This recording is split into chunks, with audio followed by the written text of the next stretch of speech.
Beltone Hearing Aid Center presents The Drive. Ready? The Drive. Elmore deep, left side, three is good! From 30 feet, John Elmore! The Drive with Paul Swann. Welcome in. It is the Friday edition. Your drive begins now here on ESPN 94.1 FM and AM 930. We're presented by Beltone Hearing Aid Center. Coming up this hour, we're going to preview a couple of the big matches across the tri-state. We've got Cabell Midland tonight at Capitol. We've also got Spring Valley taking on George Washington. A couple of big matchups. Huntington High is off tonight, so we've got high school action to talk about. Tomorrow's the big day. Marshall taking on NC State. I'm going to be over at the stage, 4 o'clock. HIMG Thundering Herd Concert Series is where I'm going to be on the Coors Light stage. We've got the band Steel coming on stage. It's going to be Bo Steele and Ben Rubino. And those guys are going to be telling you more about their new hit. They've got a few songs we're playing right now on our sister station, 93.7 The Dog. Their latest hit is I-95. So we're going to talk to those guys tomorrow before they perform, and we do that every game at Jones C. Edwards Stadium a couple hours before kickoff, right there on the West Lot. So I hope you guys can come out and join me there tomorrow. Dave Walsh is going to be with me as well as we preview Marshall and NC State.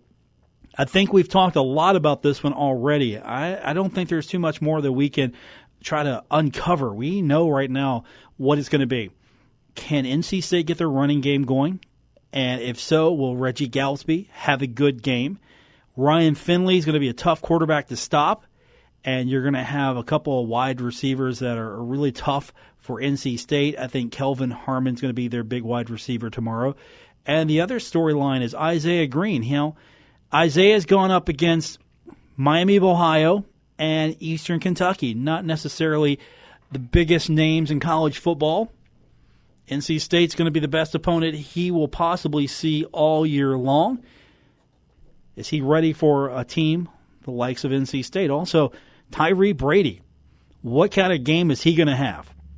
Now, he doesn't have the same quarterback, but is this a day for Isaiah to shine? And will Tyree Brady have another outstanding performance at the hands of NC State?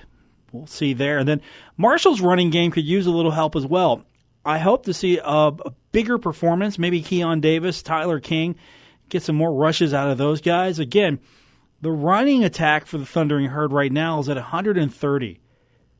130 per game. The passing attack is at 275. On the flip side of that, NC State way better at the passing, 376.5 yards a contest, but their running attack needs a little help. So they're hoping that this is the game where they break through and really get their running attack going. They're right at 99 yards a contest. Defensively, they've been a little bit better than the Thundering Herd. They've only given up an average of 10 points a contest. Marshall has been giving up an average of 22 a contest. So defensively, NC State's a little bit better. Offensively, these two teams are pretty close to each other. We're talking a point separation. Marshall and their two contests have averaged 33.5 a game. NC State and their two contests have averaged 32.5 a game. So we're right there. The big difference is going to be giving up the big plays, keeping the NC State running game a little dormant, and at the same time finding the open guy, and that's Tyree Brady. Get him open, let him go out there and do what he did against them last year, and that's just score, big plays. I think Marshall's going to get some big plays. Will I hazard a prediction? You got to tune in tomorrow. 4 o'clock, Beltone Hearing Aid Center, college football today. You got to tune in tomorrow, find out what that prediction is going to be. Again, going to be at the West Lot on the Coors Lot stage, HIMG Thundering Herd Concert Series with the band Steel tomorrow, and we'll be there getting you set for game day. So Marshall and NC State, that's our game tomorrow. We've got high school games to tell you about tonight. And coming up a little bit later on the program, we're going to hear from Jason Toy, or we might get Adam Rogers, depending on which one's driving right now, which one's going to be at the phone. Those gentlemen will be breaking it down for us a little bit later on as Cabell Midland trying to get back to the winning side. They have lost 2 straight. They're taking on undefeated Capital. That's coming up tonight at Laidley Field. You can listen to that over on our sister station, 97.9 The River. Also, we've got Spring Valley at George Washington. Spring Valley a little bit better than George Washington. They're undefeated as well. GW coming into this one 2-2. So we'll get previews of those matchups. But as I said, there's a lot of games in the Tri-State. Running down first, Ohio. Let's see what Ohio's doing first. Ironton's taking on South Point tonight. You got Rock Hill taking on Fairland. We've got Coal Grove at Chesapeake on our sister station, Cat Sports 93.3 and 1340. Also, Portsmouth taking on Gallia Academy. Sims Valley's at Green, and Wheelersburg is taking on Jackson tonight. On the Kentucky side of things, Ashland taking on Rowan County. You've got Boyd County taking on Johnson Central. Russell's got West Carter tonight to contend with. Greenup County's taking on East Carter tonight. It'll be Raceland at Portsmouth West. Fairview's going to be at Lucasville Valley. Lawrence County's at Painesville tonight. And for a complete rundown of scores after the games, don't forget, tune in to Cat Sports 93.3 and 1340. We've got the Kentucky High School Scoreboard Show. Those guys will run down all the scores in the state of Kentucky. Now on the West Virginia side, the two games I mentioned, Cabell Midland at Capital, Spring Valley at GW. You can hear those games respectively across our kindred radio stations. Huntington's off tonight. Huntington's taking on Open. So Highlanders will be back at it next week. Wayne is at Nitro tonight. Tulsa's got Tug Valley, and then you got Hurricane taking on Woodrow Wilson. Winfield's got Logan. Polk is going to be taking on Mingo Central. Buffalo's taking on Williamstown. Lincoln County, they're open. Point Pleasant is taking on Pikeville. Yes, right, Pikeville, Kentucky. And Hannon is taking on Van tonight. And for a complete rundown of scores in West Virginia, don't forget, since we don't have Huntington High tonight, 9:30, Fred Persinger, High School Game Night, takes the airwaves starting at 9:30 tonight, and that'll roll till midnight. We'll have all the scores from across the state of West Virginia, and we do that every Friday night, either after the Huntington High game or we'll go on early as 9:30 p.m. Just depends on when the Highlanders are done. If they go a little late, we join Fred late. If they get off the air a little early, we join Fred early. But usually 9:30 is the start time for High School Game Night. We usually pick it up at 10 after our game, and you can listen to it all season long right here on ESPN 94.1 FM and AM 930. So we've got a lot of high school to get into, so we're going to do that when we come back from break. First up, we're going to talk about Cabell Midland at Capital, get a preview of that matchup. You can hear that game tonight on our sister station, 97.9 The River. Later on, we'll preview Spring Valley as they take on George Washington. And we'll do all that starting next here on The Drive, presented by Belltone Hearing Aid Center on ESPN 94.1 FM and AM 930. Near record summer.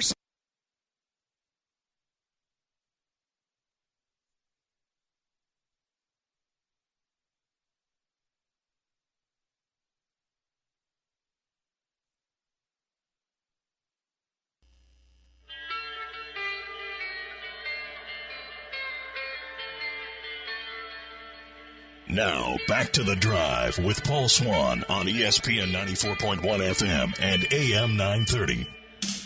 We're presented by Belltone Hearing Aid Center. Welcome back. It's The Drive on your Friday here on ESPN 94.1 FM and AM 930.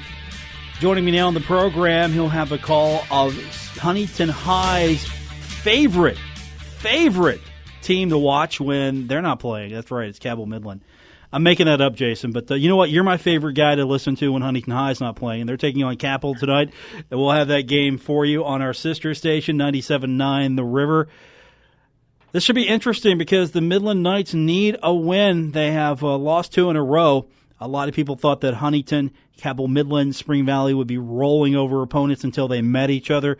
Not the case the last couple of weeks, or at least for Cabell Midland. They took on a tough Spring Valley team, and then felt like maybe that Spring Valley loss was part of the reason why they lost last week. Well, they were a little bit flat last week. I mean, no fan fuss about it. Coach Luke Salmon told us that as well. They were just flat. They lost a little bit of that pep in the step a little bit, and they got behind early and just didn't battle back, and had a lot of elements going against them. And a lot of people, you know, believe me, I would never question the officiating, but there were a lot of people were questioning a little bit in the stands. You know, a lot of the fans were, and they had a lot of things called back. You know, they had an 85-yard touchdown run that was called back. They had at least 3 touchdown opportunities that were taken back by mistakes, penalties, those type of things as well. So those are things they had to work on in practice this week. They changed some things up a little bit offensively, kind of getting back to a little bit more traditional type of things. So it'll be interesting tonight to see how it all shakes out against a very tough Capital team, number one team in the state. They've got players that have been starting since their freshman year here, so it seems like they've been here for about 10 years. So they are very familiar with Capital. And when you look at the history for Cabell Midland, Capital has always been the thorn in the side for Cabell Midland. They're the one team that they actually have a losing record to that they've faced, more than 5 times. So it's always a battle. Last year it came down to the final play of that big touchdown pass that gave Capital the win and eventually put them on towards the state finals. But it's going to be a juggernaut here tonight. This is also one of those games where if Cabell Midland can get this one, they're right back in the hunt for a solid playoff position. The points on the line here. I mean, Capital's going to benefit if they get Cabell Midland, but Cabell Midland's definitely going to hit the jackpot tonight, taking on an undefeated Capital. Yeah, I mean, they will, and they'll benefit both teams on both sides of the ball. So it's a win. It's a must-win for Cabell Midland. And if you look at it for Capital as well, the way how tight things are, especially in the top 8 right now, it's a must-win for them, too, to keep the momentum going for them. So it's going to be a tough one here tonight. No ifs, ands, or buts about it for Cabell Midland to try to bounce back. You're going to go against a lot of speed, a lot of size with Capital. You know what you're going to get because they haven't changed, and it's been the same personnel the last, 4 years. The guys that were starting as freshmen that, lit up things as a freshman, now they're doing it as seniors. So it's going to be it's just going to be who's going to fight for it harder. Do you think that maybe just the schedule's benefited Capital a little bit more right now? They had a tough go against Parkersburg, and they get that win, but this Capital team seems like that's a team that could be gotten, and this Cabell Midland Knights team could be the right team to get them, especially the rushing attack is going to be one of concern for Capital tonight. Yeah, Parkersburg is a team that has very much improved. Cabell Midland saw that earlier this year. They got the win, but it's a team that is, like I said, improved. They've got a Division I wide receiver that's on that team that was out against Cabell Midland but came back the week after that. That he's a guy that can electrify things. That's a team that, like I said, it's getting better and better. The second year with their coaching staff, so they're starting to get a little bit of that program built up. For Capital last week, they made a lot of mistakes. Coach John Carpenter said it wasn't pretty. They made a lot of mistakes, a lot of miscues that allowed Parkersburg to stay in that game. So you go back through the season so far, this is a team that has had they played against Johnson Central on the road at Johnson Central. So you know how tough they can be, and they're able to come out with a win. So they've been tested so far. So far, they haven't broken. Jason Toy's with us. He's going to be joined with Adam Rogers tonight to give us the call of Cabell Midland. They are on the road. Lately Field, the place to be tonight for the game against Capital, and you'll have, of course, the broadcast on 97.9 The River. And heading up to Lately, that's a tough place to play. Just ask Huntington High. They've had to travel up there, I think, 500 times the last 10 years just to play Capital. So I know the Knights know that's a tough place to get a win out of. Yeah, it's a tough place for anybody to come in here and play and get a win with. So, yeah, it's never an easy place to come into. Although Cabell Midland did play up here earlier this year in the Jamboree in the Grittorama, and they played against George Washington up here for a game, which was good because they got a chance to play on the new turf here. So the exact same turf that they had put down at Cabell Midland at the Castle. And the only problem is they had an issue with this turf after the first week of it being down. It started to come apart at the seams a little bit, but the manufacturers for the turf got on a plane, flew here, fixed it immediately, and since then it's been great because this field gets used a lot, not only with Capital, but also Little League football, Midget League football here as well, plus the University of Charleston. This is their home field as well, too. So they practice, they play. This field gets used quite a bit. Matter of fact, probably about 4 times more than what Cabell Midland or Huntington High Stadium will get used. Jason Toy's with us on the program tonight. It's going to be Cabell Midland taking on Capital, a iconic destination really for high school football, Lately Field. So this one should be a fun contest tonight. And Midland Knights hoping to get the win. If that's the case, you're going to be helping a lot of folks because that will knock Capital off from their lofty perch, move Midland up, and at the same time, that's going to definitely help in the playoff picture. Of course, we're all right now just jockeying for the right to play Martinsburg, right? Yeah, they are. And they always seem to be the one that's out front. But surprisingly, with the way the points work out and the teams that they have played, that puts Capital in that top spot over Martinsburg this week in the rankings. And Capital plays a lot tougher schedule, seems like, compared to Martinsburg, who has to go out and play teams from D.C. and Virginia and other teams as well to try to fill out their schedule. Just not enough. But frankly, nobody really wants to go up there to play. Who wants to go into Martinsburg and play on a regular season? So it's the points worked out for Capital. And like I said, this is a team that, with John Carpenter, that's poised again to make another run at the state championship. And, it's a hurdle right now for Cabell Midland. They got to try to get their momentum back and their legs back up underneath them. The other part of it as well, too, to try to come away with a win to get the momentum back, because the road swing continues here for Cabell Midland after this. Of course, Hurricane last week. They were at Riverside up here in the Kanawha Valley next week, a very much improved Riverside squad. And then they'll close out this 4-game road swing when they go to Belfry, Kentucky. So it doesn't get any easier. Looking back at that schedule for Martinsburg, they're playing a Philadelphia team tonight. They had to travel there, and the thing is, it's a quicker jump for them to go there than, say, play a team in the southern part of West Virginia. Oh, yeah. That's a trip. I'll drive anywhere else, it seems like, but to try to get to Martinsburg, it's a country mile. I mean, it's an 8-hour trip to get up there. Well, luckily for you, you just got to go to Laidley tonight, so that's not too bad. That's why when you're calling Cabell Midland games, I'm really, really hoping that they can get some wins. They can get up in the upper seeds of thing, that top 8 seed, so I don't have to make a trip to Hedgesville or to Martinsburg in the playoffs, which I've had to do before. You have a color commentator, so I'm just saying you can always pawn some of that work off on him. Well, he's a man that's in high demand, so sometimes if it doesn't fit his schedule, we got to work around it. You mean his convenient schedule, right? Yeah. Especially during that game. Jason Toy's with us tonight, and of course, you're going to go on the air a little bit after 7 o'clock tonight, right? About 7:15? Yeah. 7 o'clock, we're on the air. Okay, going to head straight up at 7, okay. And you can tune in Yes, to 97.9 The River, and smile for the video camera, right? That's the game tonight on the video. That's the great thing about what we do with our Kindred Digital presentation. You will not see us on camera, so we won't break the lens. That's a good thing. Come on, you're not going to do a live stand-up for the camera tonight? No, but you'll hear us, which is great. But the one thing that we, for folks that are coming up here, or maybe not able to make their way to Laidley, and there is weather possibilities here tonight. That is, by the time we get to the second half, it could be raining here at Laidley Field. But if they don't make the trip and they're watching us on Kindred Digital or listening to us on the radio, at halftime on the digital side of things, you'll be able to check out the best band in the land, the Cabell Midland Marching Band. They'll have their performance, and we've had people that have asked us, and we're abiding to it. We're going to show the entire halftime performance on the digital side for the Cabell Midland Band, so they can check it out. All right, so the band will be performing. You can catch that on the digital stream. And just do me one favor, just make sure no more 65-yard Hail Marys happen, okay? Well, my biggest thing is to make sure that if it does happen, that somebody's actually recording it. I didn't have a recording of it last year, so. Yeah, that's the kicker.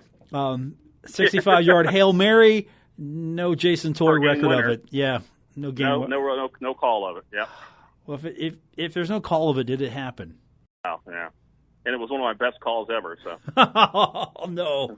That's even worse. Yeah. All right, we'll make sure the recorders are rolling back here tonight as you've got the trip to Laidley Field in Capital, and we'll get you on next week. I don't think you've done. Your task, by the way. What's that? That's your task. We're tasking you with that to make sure before you leave today that they're recording the game. I will go because the way these two teams play, it could come down to a last deal. Okay. I will make sure. That will be my task. Make sure the recorder is rolling. And we'll hopefully get you back on the show next week. I don't think you've done the first three. You've pawned those off on other people. Yeah. I try my best to do that now in season. Yeah. It just seemed to work out that way. Matter of fact, Adam is helping out right now with the folks from Kindred Digital and helping them run a couple of lines here. So go to the Facebook page. Of course, listen to the radio broadcast. However you do it, Jason will have the call tonight, and let's hope that Cabell Midland's a winner, and we're talking about a victory next week. Yeah, hopefully we will. Thank you, sir. Appreciate it. All right, bud. That is Jason Toy. He'll have the call tonight. Cabell Midland, Capital, and we're going to record the game. We're going to make sure. Get that message, Gabriel Sellards, get that message to the other Sellard. Record the game. Jason Toy would like a copy of that. All right. When we come back, we're going to turn our attention to Spring Valley.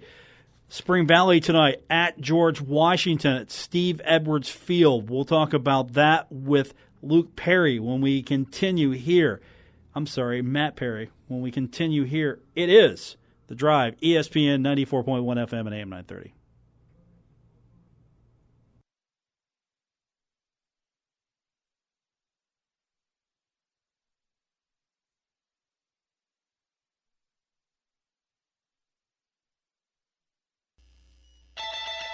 Don't worry. Paul Swann has the wheel on The Drive, ESPN 94.1 FM and AM 930.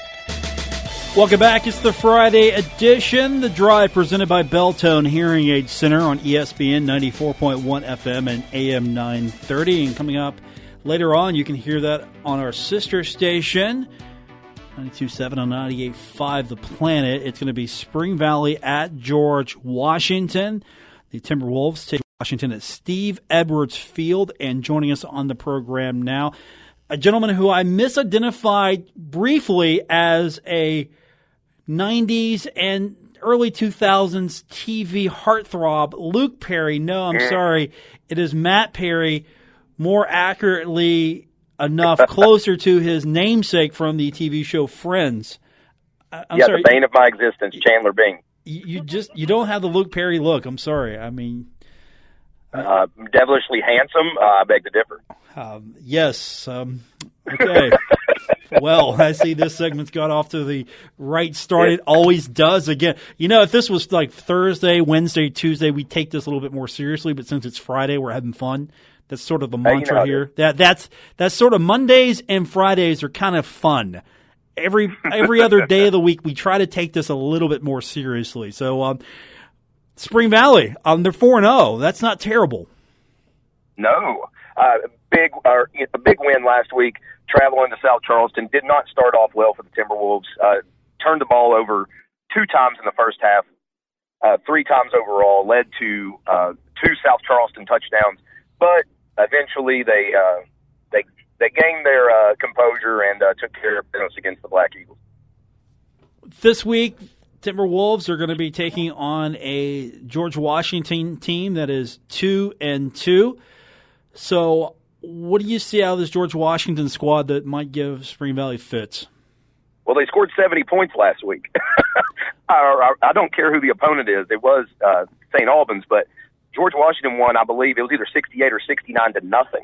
And they throw the ball a lot. Spring Valley has not faced a team that has truly aired it out yet. So I am anxious to see if the Spring Valley secondary can hold their own and maybe create some turnovers with how often the Patriots like to fling it through the air. Is there a feeling that, okay, sometimes Spring Valley might just have to sell out to get after quarterback Grant Wells from GW, try to stop him at the point of him throwing instead of just hoping for the best? Exactly. Spring Valley's defensive line will need to get pressure, especially up the middle with nose tackle Doug Nestor and the rest of that defensive line. Last week they had no problems in doing that. They were in South Charleston's backfield through most of the second half. So we'll see if George Washington can keep Nestor contained. It's going to be, obviously, he is a big boy, 310 pounds. They're going to have to double him at least. They're going to have to hit him with the center and a guard to keep him from wreaking havoc in the backfield. Spring Valley is big. Spring Valley is strong. Spring Valley is tough, right? Those are fair characteristics of this team. But are they fast enough to compete on this? With this particular opponent? Spring Valley has showed that speed. It's been surprising because usually we're used to the Wayne County 4 yards in a cloud of dust football. Spring Valley does have great defensive team speed. Now, are they overall as fast as George Washington? Probably not. But their defensive team speed, especially on the edges with Cody Sharp and with cornerback Grayson Malashevitz, they have pure speed. So I'm really anxious to see, like I said, I think George Washington's going to challenge them, and they're going to throw the ball a lot. So I'm going to be able to you're going to be able to gauge very early on if Spring Valley has that speed. Me being just guessing after how fast they were against Cabell Midland, I mean, everybody talked about Cabell Midland's speed. Spring Valley held them to 30 yards rushing. So they've done a lot of things that people haven't expected this year. Joining us on the program with a preview of tonight's matchup between Spring Valley and George Washington is Matt Perry, not Luke Perry, That's Matt right. Perry. I don't know why I even thought of that, because you know what? When I think of you, I don't think of Luke Perry. I really don't. Well, you know, what was it, Beverly Hills 90210? Yes, great. With Shannon Daugherty and all, yeah. Yeah, you remember that show, don't you? Oh, yeah, I remember it. And, Handsome Devil, like I said. You Netflix it all the time, right? It's on my queue. Okay, fair enough. I mean, right after Friends, you watch that, right? I refuse to watch that show. Listen, Paul, when I was at Marshall, every first class, I could tell you, there was somebody that made that joke. They could be like, Matthew Perry here. Oh, where's Monica? Oh, is Jennifer Aniston? Every time. And I'm like, no, I haven't heard that one 3,000 times before, guys. Thanks. Appreciate it. All right, I think we've touched a sore spot here. We've opened a flesh wound or something for Matt Perry, who's with us tonight. Again, Spring Valley's taking on Steve Edwards Field. And, of course, you're playing on Steve Edwards Field, and Patriots coach Steve Edwards Jr.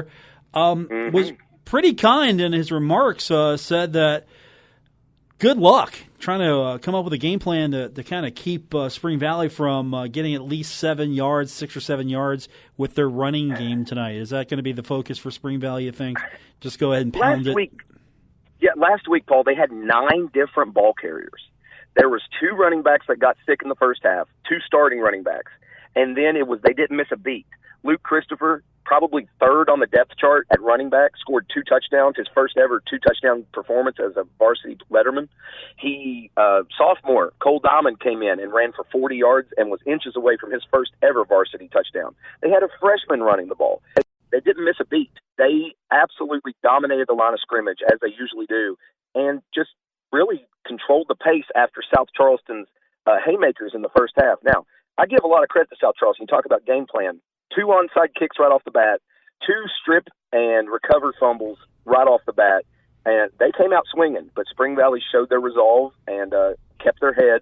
They were very unhappy at halftime, and you could hear that halftime talk. They were very unhappy, but they took care of business. You think Spring Valley can stay with that game plan if, for whatever reason, all of a sudden Grant Wells finds the end zone a couple times, couple of quick scores there, and all of a sudden Spring Valley's playing from behind? Do you think Spring Valley can maintain that just grueling running pace? Or They have to. They have to. The reason I say that is because, and it's the same story that it's been 2 straight seasons, they haven't shown that they can consistently throw it yet. And that is the weakness. Against Cabell Midland, Grayson Malashevich showed that when he comes in a quarterback, he can throw the ball. But that was out of a wildcat formation, playing a little bit of trickery and such. I do not know if Spring Valley, if it comes to that, if Coach Dingus goes to a pass-heavy offense, it could be an upset because Spring Valley has to control the ground, period. That's just how they win. Spring Valley tonight taking on George Washington. You can listen to the game on our sister station, 92.7 and 98.5 The Planet.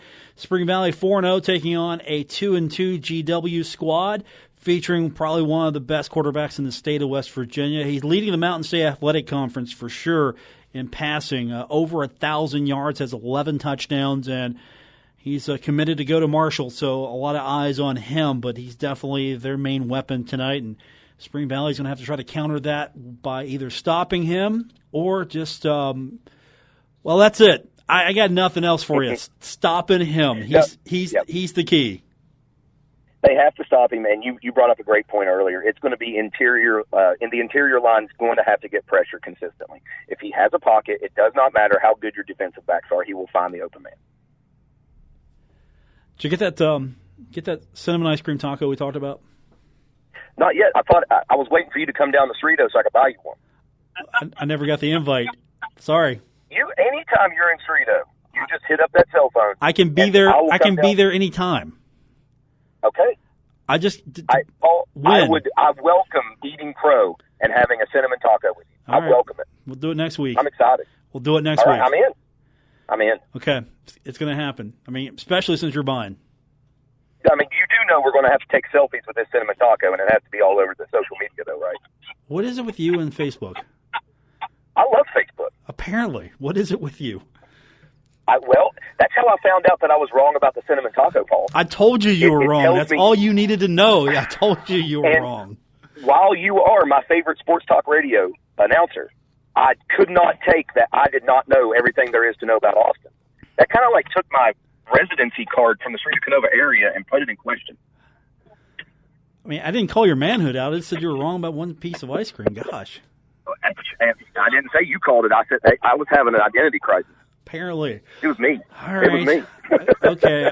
I'll check with Kindred HR, see if we can get that therapy program going here for you. I appreciate it, man. I really need it. Spring Valley taking on GW is coming up tonight. You can listen to it on our sister station, 92.7, 98.5, The Planet, where I'm sure the conversation of cinnamon ice cream tacos are going to come up early and often. If this game gets out of hand. If not, it's going to be a fun one for sure. Good luck. We'll talk to you next week, and let's hope that we're talking about another Spring Valley victory. I appreciate you every week, man. Thanks for having me on, and thanks for having fun. That's Matt Perry. Always having fun with him. We're going to take our next break, come back, and we're going to get you set for the rest of the night. We've got college to talk about tomorrow. Again, the Thundering Herd taking on NC State. The Wolfpack are in Huntington. The equipment truck is at Jones Seaworth Stadium. It's on tomorrow, and you can hear it right here on ESPN 94.1 FM and AM 930.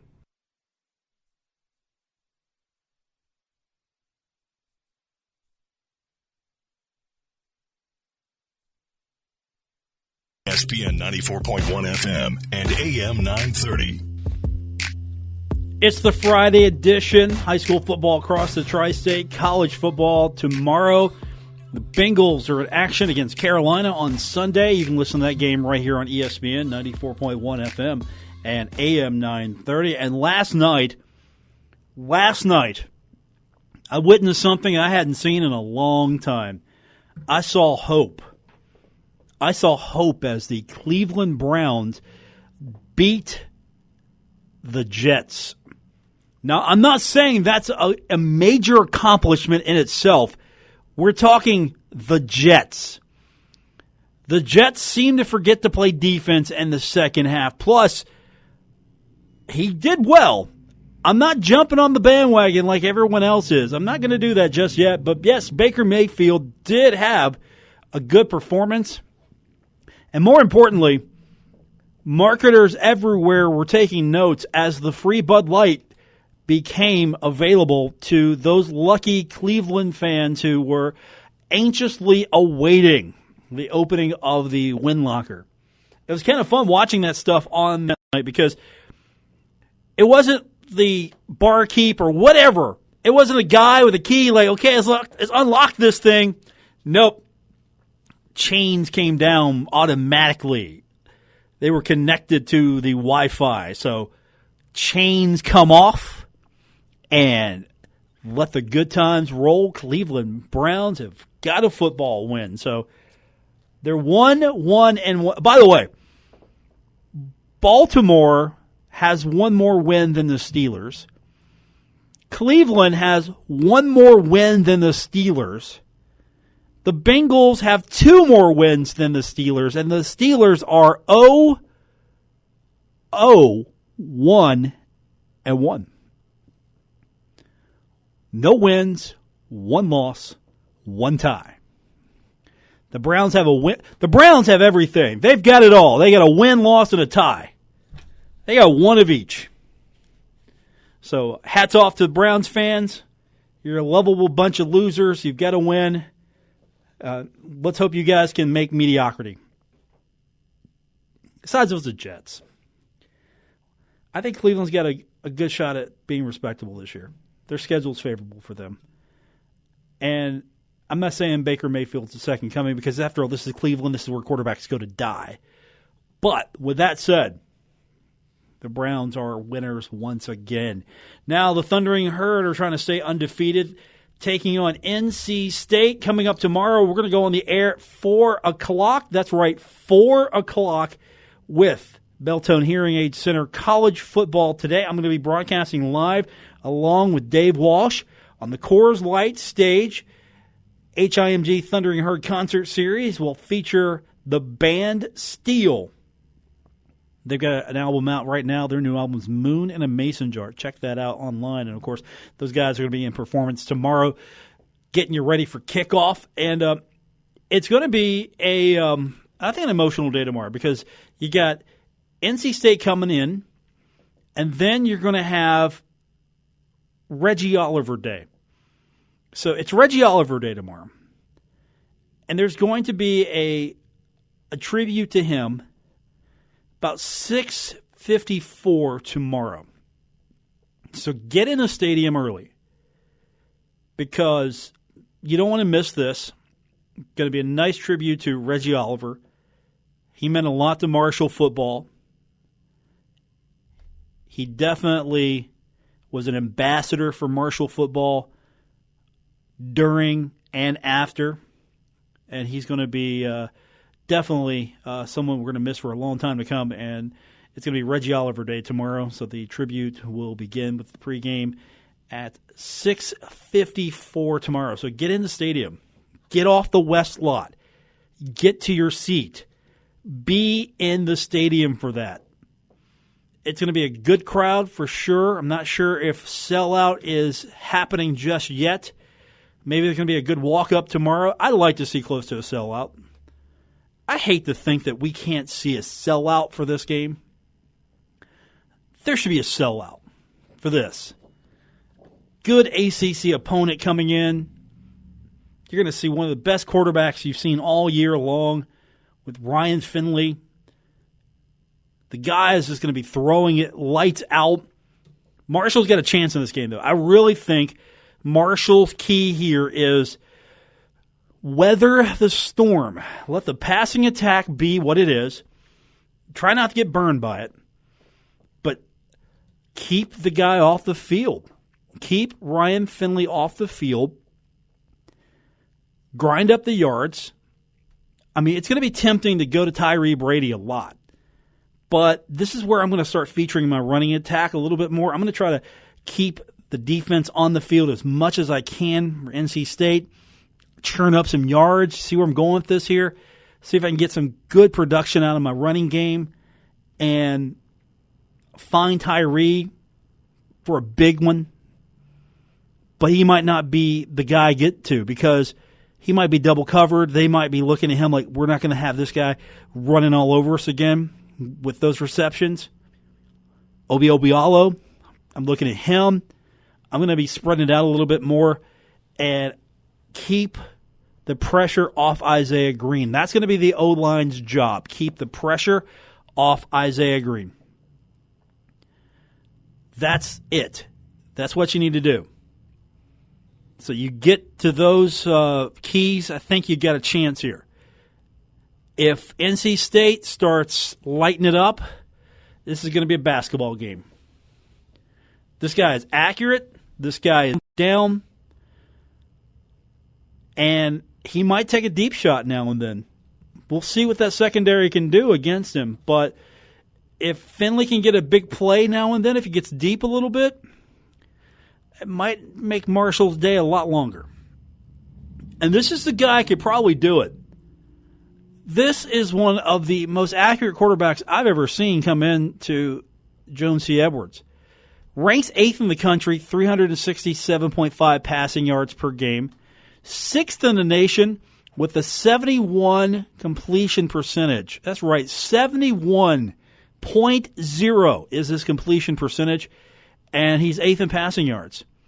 I mean, this is going to be a guy who will go to the air, and when he does, he's going to be on target. And if he can get someone deep and be on target, that's going to cause some headaches for that Herd secondary.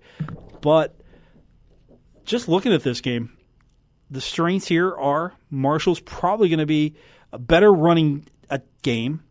NC State's going to try to get that running game going because Marshall knows the pass is coming. So what do? You run the pass, right? Basic football. Kelvin Harmon's going to be the weapon here. He hasn't got a touchdown yet, but Harmon's going to probably be the guy that Finley targets a lot. Tyree is going to be the guy Isaiah targets a little bit, but I would establish that running game. That's where I would look. I would see if I can make something happen with that running game. Spread it out. I mean, Thundering Herd is more of a pass team anyway, but the running attack has been there. It's not the best running attack in Conference USA, but it's okay. It's 130 yards per contest. And really, I would try to make that running game a priority because Eastern Kentucky worked you hard. I'm not saying they outworked the Herd. I'm just saying they worked hard. And they made sure to make that running game a difficulty for the Thundering Herd. And this is a case where Marshall just did not push those guys out of the way. They got met with some force. Now, Eastern Kentucky is a solid team coming out of the FCS. Give them respect. But Marshall should have been able to bully their way through them. It might be a little tougher against NC State. Again, NC State's a team haven't given up much as far as points, but Marshall's probably their toughest test yet to date on the schedule. Thundering Herd definitely won't see one much tougher than NC State on this schedule. Other than that, right now I'm thinking Florida Atlantic's probably the toughest team on the schedule. NC State, Florida Atlantic. Probably the rest of Conference USA, other than that FAU game, Marshall could be favored in every game.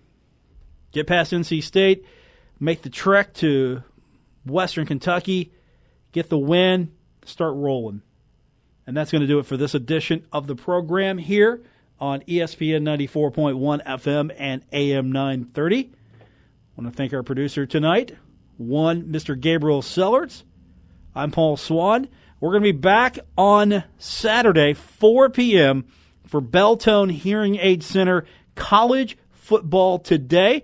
As NC State taking on the Thundering Herd, we're going to join you on the West Lot. We're going to be live on the Coors Light stage for the HIMG Thundering Herd Concert Series. For producer Gabriel Sellards, I'm Paul Swann. Thanks for joining me here on ESPN 94.1 FM and AM 930.